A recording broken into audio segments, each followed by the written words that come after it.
pici filmet. Gobrankó 2, megy a YouTube-ra.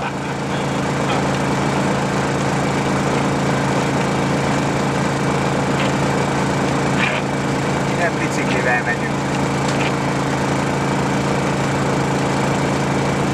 Egyszer már megfogadtam motorra is, valahogy főszerkeztem a kamerát, vagy valamit.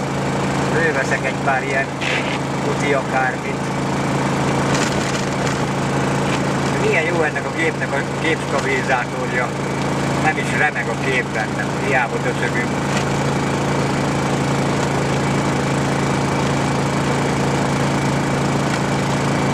Itt a tetőn itt már talán lesz valami. Lesz már végleg.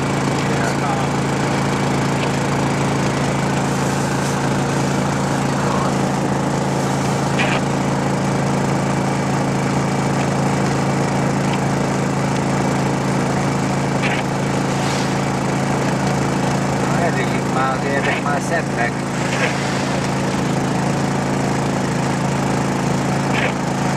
Érdekes, itt a jobb oldal az szinte tényleg rudli. Én mikor jöttem oda csütörtökön délután, akkor erre, ja elvitt a Orsán, de valahol erre is voltak ilyen izék, nagyobb átfújások.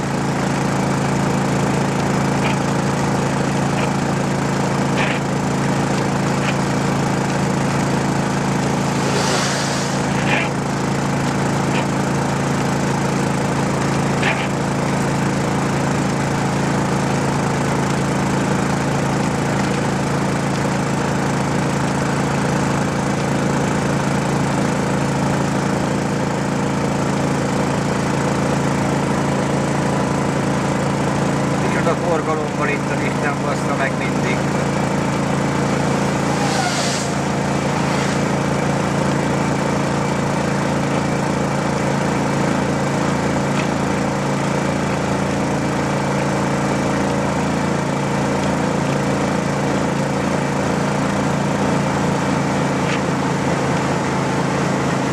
Nem annyi dolgokat adott aszfalt. Ja.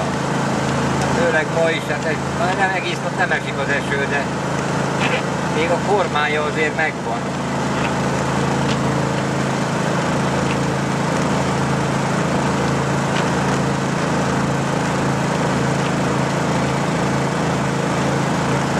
De a Gobrankónak is fárasztó lehet a kamerát így fogni, meg egy kézzel biciklizni, meg főleg még hegynek tekerni.